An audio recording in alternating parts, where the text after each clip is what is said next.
Hoy el presidente volvió a mentir y lo hizo nada menos que en nombre de la memoria del doctor René Favaloro.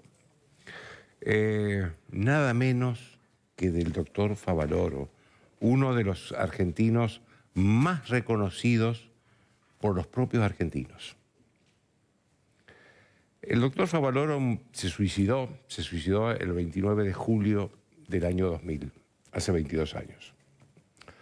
El proyecto de sus últimos años de vida fue la Fundación Favaloro, que todavía sigue siendo una clínica de excelencia, porque esa clínica tenía serios obstáculos para continuar. Y entonces decidió suicidarse. Alberto Fernández dijo hoy que se suicidó porque el Estado no lo apoyó, como él apoya, obviamente, el Estado que él preside apoya. Si él hubiera sido presidente no se hubiera suicidado. Y aún más dijo que él fue el único que lo ayudó a Favaloro en el año 96, 97, o sea, cuando era vicepresidente del Banco Provincia, en la época de Menem, hay que aclarar eso no lo aclaró. No sé en qué habrá consistido la ayuda, pero no debe haber sido muy importante porque terminó suicidándose Favaloro. Y no, la verdad que, a ver, hay que leer las cartas de Favaloro. Dejó 7 cartas, pero fundamentalmente la que él le deja a las autoridades competentes, donde él se hace cargo de su propio suicidio, y explica las razones. Y él hace ahí una fuerte denuncia, tremenda denuncia, contra la corrupción generalizada del sistema político y sobre todo contra la corrupción del sistema sindical, de los sindicatos, a los que acusó de pedir coimas en nombre de las obras sociales que todavía están manejando los sindicatos en la Argentina. Los párrafos más salientes de esa carta son los que Favaloro les dedicó a la corrupción política y sindical de la Argentina. Así se despidió Favaloro de la vida, acusando a la política y a los sindicatos de corruptos. Lo decía hace 22 años. ¿Ustedes se imaginan lo que diría hoy Favaloro? Es cierto que el Estado lo ayudó poco y nada a Favaloro en esa época, pero también es cierto que se encontraba con toda esta maraña de pedidos de sobornos, de sindicatos, de mafias, y todo eso es lo que lo fue empujando al suicidio. Esta es la verdad, esta es la verdad. Favaloro había sido un médico rural que empezó en La Pampa, después se fue a Estados Unidos donde perfeccionó. Ahí inventó, que eso lo hizo célebre, mundialmente y definitivamente célebre, inventó el bypass que salvó y salva la vida de millones de personas enfermas cardíacas que hay en el mundo. Eso significó para él, no sé cómo no le dieron el Nobel de Medicina. La verdad que no sé cómo lo dieron. Ese, por supuesto, ese sistema que él inventó, después se perfeccionó y hoy sigue vigente en el mundo. Hoy sigue vigente en el mundo. Ahora, siendo una celebridad en Estados Unidos, él decidió volver al país. Decidió volver al país. Pasó por distintos sanatorios, clínicas, hospitales, hasta que en el año 1992 fundó la Fundación Favaloro, 8 años antes de morir. La Fundación Favaloro, que fue la obsesión, todo lo que él hizo los últimos años de su vida fue por esa fundación. Que vuelvo a repetir, esa fundación sigue hoy y es una clínica cardiológica de excelencia. Pero ¿qué pasaba en el año 2000? La fundación tenía una deuda en dólares muy importante. En el año 2000 todavía estábamos con el 1 a 1, así que las deudas en pesos o en dólares era lo mismo. Y una deuda importante. Y nadie, ni el Estado, ni los sindicatos, lo ayudó a resolver a Favaloro ese problema. Esta es la verdad. Yo creo que el presidente, en lugar de hablar de deformar la historia de Favaloro, y en lugar de hablar de la verdadera historia de Favaloro como médico y también como el hombre que en su momento denunció la corrupción política y sindical antes de pegarse un tiro en el corazón, creo que el presidente lo que eligió es cambiar la historia, hacer una versión propia de Favaloro, de la situación que vivía Favaloro, y por otro lado hacer campaña para él, porque según él restituyó el Estado, donde Favaloro no tenía un auxilio, él lo ayudó a Favaloro.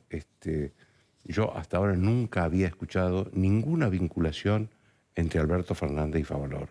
Esto lo sacó hoy el presidente. Fíjense ustedes que en el mundo consideran al bypass, creación de Favaloro, como uno de los 50 grandes inventos del siglo XX, que fue el siglo que registró el mayor progreso tecnológico y científico en la historia de la humanidad. Uno de los 50 es la creación de Favaloro. En todo caso, el presidente debió recordar algo que también hizo Favaloro en los últimos años de su vida, y que fue pedirle a los jóvenes que se querían ir que por favor se quedaran en el país, que no sufrieran, no atravesaran por el desarraigo que él había pasado cuando se fue a Estados Unidos. Eso él lo repetía constantemente. Yo me acuerdo de un programa de Bernardo Neustadt, que en ese momento era un programa muy, muy conocido, muy visto, además, el programa más visto de la televisión argentina, donde él se sentó frente a un grupo de jóvenes que se querían ir del país y les pidió por favor que no se fueran, que se quedaran acá, que lucharan en el país. Fíjense ustedes qué oportuno es ese Favaloro hoy, cuando también hay muchos jóvenes que ya se han ido o que proyectan irse. Otro aspecto de Favaloro era la confianza que provocaba en la sociedad, la confianza que la sociedad tenía en él. En ese programa, él recomendó la lectura de un libro de Eduardo Mallea que se llama Historia de una pasión argentina. El libro ya estaba agotado, porque era un libro que se había editado mucho tiempo antes, pero fue tal el reclamo de la sociedad por ese libro, que quería comprar ese libro, que la editorial que lo tenía el libro tuvo que reeditarlo e hizo varias ediciones porque se agotaban una tras otras. Ese era el grado de credibilidad y de confianza que provocaba la figura de Favaloro. Por eso, a los que son jóvenes y no vivieron en el año 2000, hay que recordarles la conmoción social que significó en ese momento el suicidio de René Favaloro. Ojalá hoy un político tuviera el 10% de la credibilidad y la confianza que tenía Favaloro cuando decidió poner fin a su vida, que es una de las decisiones, o la decisión más extrema que un ser humano puede tomar. ¿Es esto novedoso? No. Fíjense que hoy la oposición denunció que la provincia de Buenos Aires, el gobierno de la provincia de Buenos Aires, distribuyó un documento a los maestros para el recordatorio de los 40 años de democracia que se van a cumplir el 10 de diciembre de este año. Durante todo el año tienen que seguir, digamos, ciertos parámetros que se marcan en ese documento. Si uno mira bien ese documento, si uno lee bien ese documento, ahí lo salvan un poquito a Alfonsín, un poquito. Y después los grandes presidentes fueron Néstor y Cristina Kirchner. Todos los demás fueron liberales, cipayos, vendepatria, estamos hablando de adoctrinamiento ideológico a jóvenes del primario y del secundario. No hay mayor maldad, no hay mayor maldad que tratar de influir con la ideología propia en la cabeza de los jóvenes y de los niños que se están formando en los colegios públicos. De la grieta voy a hablar con el senador Alfredo Cornejo y también con los analistas de opinión pública Alejandro Katterberg y Federico Aurelio, pero yo me pregunto, y les preguntaré a ellos en su momento, si es posible un diálogo cuando hay este grado de manipulación de parte de un sector político. Si es posible un diálogo cuando hay un sector de la sociedad argentina que se apropia de una verdad absoluta y que no admite una más mínima modificación de esa verdad. Una más mínima modificación de esa verdad. Último tema, la inflación. Hoy se conoció que los economistas más serios del país anticipan que la inflación de febrero va a ser igual de alta que la de enero, que fue alta, fue del 6%, una cosa así. Y empezamos para peor marzo, que es un mes estacionalmente alto en materia de inflación. Porque comienzan las clases, hay mucho consumo de útiles escolares, aumenta la cuota de los colegios. Yo recuerdo que en diciembre, creo,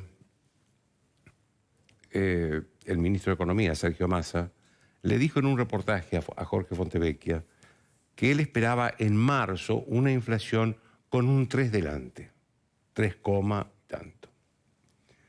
Yo creo que va a tener que festejar si la inflación de marzo es con un 5 adelante, 5, y tanto, y que no siga siendo del 6.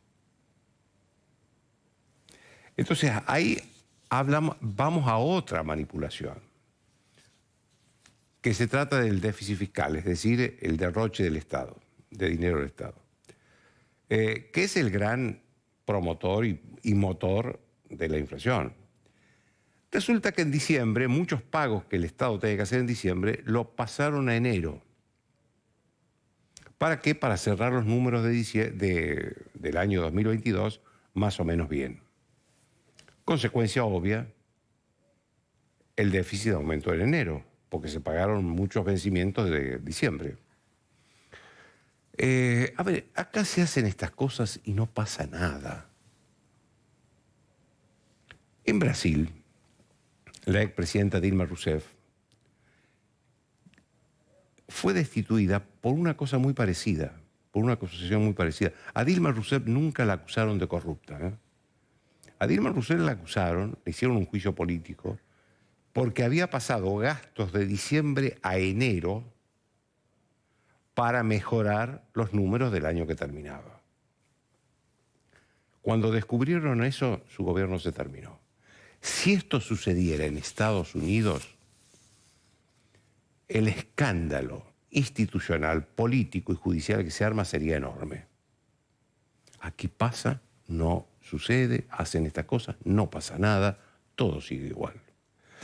A ver, yo creo que de una buena vez los políticos tienen que empezar a nombrar las cosas como son, a decir las cosas por su nombre. No puede ser que sigamos escuchando que estamos con una economía de crecimiento con inclusión social cuando lo único que hay es más pobreza, más desocupación y cae el consumo. No podemos seguir escuchando que se habla de la muerte de un hombre, de un médico brillante, no político como el doctor Favaloro, pero no se habla de la denuncia tremenda que él hizo sobre la corrupción política antes de pegarse un tiro. Ya hemos escuchado demasiadas mentiras que vienen de los políticos viejos y de los políticos nuevos, porque los políticos nuevos también mienten, ¿eh?